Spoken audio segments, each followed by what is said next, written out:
Greetings programs, Captain Bulldozer here with another build video. Today we're going to talk about the Bramma and a little bit about self-damage. So the Bramma is one of the new weapons you can get off farming the liches. It is an explosive bow similar to the lens, however it's more akin to like an Ogress or a modern Tonkor where when you after firing, the projectiles will instantly detonate. It has an alternative fire where you can pre-detonate the arrows, which is nice, so you can control if you miss a target to still get the damage. Or you can make, just have a little bit more control on where exactly the weapon is going to detonate, which is nice. It's very powerful. It's a critical-based weapon. I'll go ahead and show you the build. I have put all 5 forma onto this weapon, maxing it out. And it's pretty standard. It's 100 munitions, corrosive. I use arrow mutation, so I can fire regardless of where I am. I don't have to worry about ammo. I would also recommend, one of my friends in the Alliance said that terminal velocity with this projectile flight speed. I know that a few other content creators have mentioned that this is great because it really controls, it ensures the weapon is going to be firing away from you faster, more accurately, and there'll be less chance of self-damage. I'll show you a test right now with level 100 corrupted enemies. Let's go ahead and put on 2 bombards and 2 gunners. 2 gunners. 2 gunners. There we go. So 4 enemies total, 2 bombards, 2 gunners. Get to a safe distance, which is anything more than I think 7 or 8 meters away of this weapon. And there we go. 1 shot. And I might have to have a follow-up here. There it is. Done deal. Extremely powerful, level 100 enemies. Those are typically enemies you'll fight at the end of the sortie. Those are enemies that you'll be fighting after you get your lich up to like rank 4 or 5, that area. So pretty common. Anyone who spends time in endurance runs will be familiar with fighting level 100s.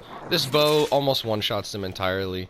Brozy mentioned it's great for ESO. Absolutely, this is a good ESO weapon. It's great for leveling, as he also mentioned, so good on him. I do disagree with the self-damage aspect of this weapon. Retalius has a good video about the self-damage and the petty perspective he just came out with. I got a good laugh listening to that. I agree with a lot of what he has to say. I feel a little bit indifferent towards the concept of self-damage in this game. I mean, this is an explosive bow that just one-shot level 100 enemies, and it does this to you. Like, that seems pretty reasonable to me when you could do this and fire 2 shots at the ground and not die. Or this and fire on your position and not die. Or fire at the position you're going towards and roll away for a follow-up shot and not die.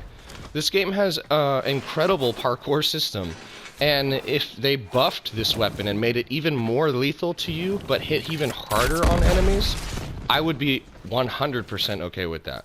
I think that explosive weaponry is a little bit underperforming in this game. Like the haikus with concealed explosives, an actual bow and arrow with thunderbolt.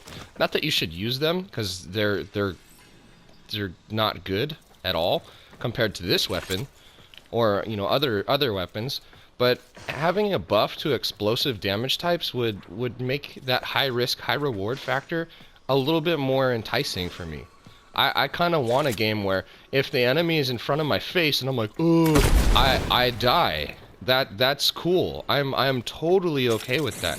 Because if I wanted to abuse this weapon into the ground, all I have to do is this. Right here. I summon my clone, I have a Wukong, and then I stand in this area and stabby in the explosion range, and then I don't die, because Wukong's clone doesn't give a shit. And it's, so you can completely get around that self-damage thing with certain warframes in the game. There's invincible warframes like Revenant. You could use an Iron Skin Rhino.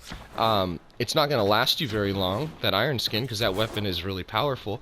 but you shouldn't survive standing in the middle of an explosion like that. That is stupid, especially if it's self-induced. We should have a conversation about, let's make the other things even more powerful, so that way my brain-dead playstyle friends, you know, have consequences, because this right here, this Wukong with this Bramma, is going to be a plague in public for just experience and for other things. The people are going to abuse the absolute shit out of this right here. It's really dumb. Let me show you.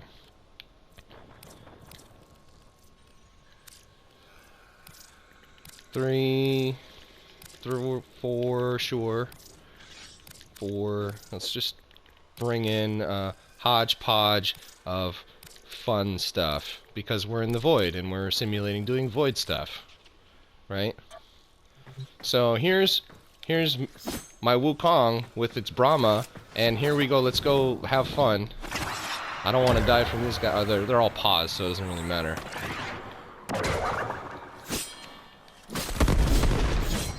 Oh look, I'm doing melee stuff, and I'm so good at warframe, and I can kill stuff. Oh, look at all these explosions around me.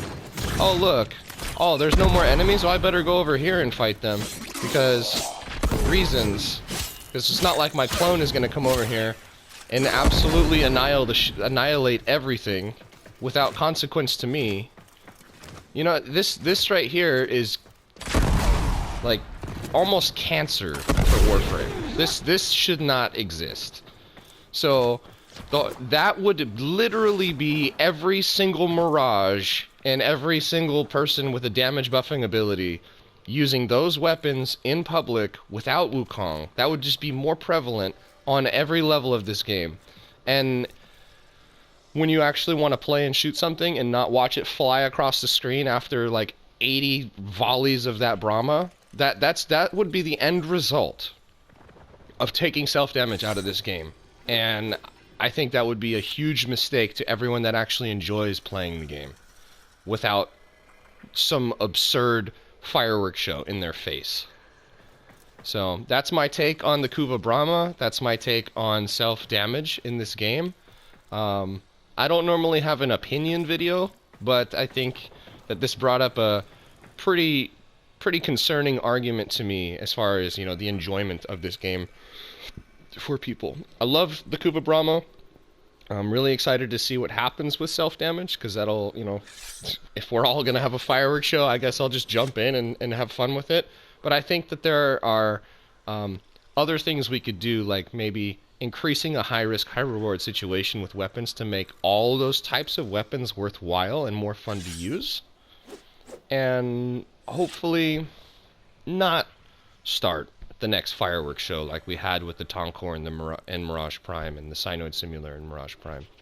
So, anyway, happy Wednesday, everyone. I will talk to you next time.